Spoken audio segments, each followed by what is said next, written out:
தமிழ்நாடு காங்கிரஸ் கமிட்டியின் தலைவர் செல்வ பெருந்தகை பதவி விலக வேண்டுமென அக்கட்சியை சேர்ந்த தென்காசி தொகுதி முன்னாள் சட்டமன்ற உறுப்பினர் பழனி நாடார் வலியுறுத்தியுள்ளார். இதுகுறித்து எமது செய்தியாளர் நௌசாத் அவரோடு நடத்திய உரையாடலை தற்போது பார்க்கலாம். வணக்கம் சார்.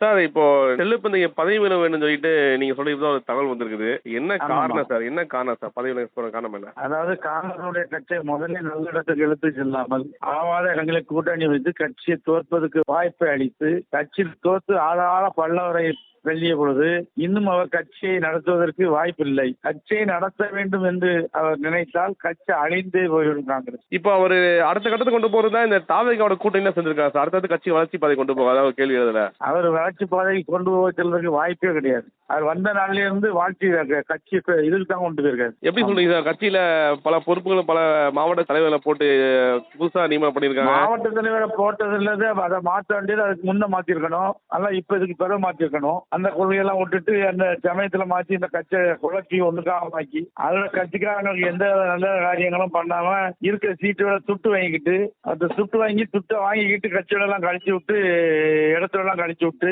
ஆகாத இடத்துல எல்லாம் வாங்கி காங்கிரஸ் நிக்க வச்சு தோப்பாச்சிட்டு. இல்ல ஒருவேளை உங்களுக்கு போட்டியிட இடம் தராதங்காட்டி வாய்ப்பு தராதங்காட்டி இது போன்ற நீங்க சொல்றீங்களான்னு பேசும்போது கூட்டணி எல்லாம் பேசும்போது ஆட்சியில் இருந்தவர்களுக்கு எல்லாத்துக்கும் உண்டு இவர்களுக்கு முன்னகட்டி கொடுக்காரு. 2 தொகுதியை கொடுக்கறதுக்கு என்ன அதிகாரம் இருக்கு? முன்னகட்டி கொடுக்கறதுக்கு முதல்ல பேசும்போது அந்தந்த இடத்துல இருக்கு எம்எல்ஏகளுக்கு இடம் உண்டு. அது போக மீதி இடம் கேட்கணும்னு சொல்லி தான் பேசினாரு. ஓ, அப்படி சொல்லி தான் பேச்சு பேசுறாரு இல்லீங்களா? ஆமாமா, அப்படித்தான் முதல்ல பேசினாரு. பிறகு எதுக்கு 2 தொகுதியை விட்டு கொடுத்து துட்டு வாங்குறாரு? விட்டு கொடுத்து பணம் வாங்கிட்டு இருக்கிறீங்களா? ஆமா. இப்ப அடுத்த கட்டமா அவர் பதவி விலக பட்சத்துல நீங்க என்ன பண்ணுவீங்க? பதவி விலகணும். 18 எம்எல்ஏ இருந்த எம்எல்ஏ 5 எம்எல்ஏ கொண்டு வந்திருக்காரு. பாதாளத்து தள்ளிட்டாரு. அப்படி இருக்கும்போது பதவி இல்லாம இருந்தாதான் இன்னும் கீழே பாதாளத்தை கொண்டு போவாரு. ஒருவேளை அவர் மேலிடத்துல இருந்து அவர் மேல நடவடிக்கை எடுக்காத பட்சத்துல மேலிடத்தையும் அழிச்சுட்டு தானே வராரு. கார்கேயும் கார்கே என்ன பண்றாரு? ஆமா, கார்கே இப்ப இந்த தான் தோத்துருக்கு. அவ்வளவுதானே. அவரும் அதே தான் பண்றாரு. அவர் 2 சேர்ந்து தான் பண்றாங்க. கார்கேயும் மேலிடத்தை நம்ம சொல்றதுக்கு கேட்க மாட்டாங்க. மேலிடத்தை சொன்னாலும் மேலிடத்துல தெரியப்படுத்தி தெரியணும்ல. மேலிடத்துல தெரிஞ்சாதானே இந்த இனிமேலாம் நல்ல ஆளா போட்டு செய்வாங்க. பொறுப்பான ஆளா நல்ல ஆளா போட்டா தானே செய்ய முடியும். இப்ப இவரு என்ன சொன்னா யாரு கேப்பா?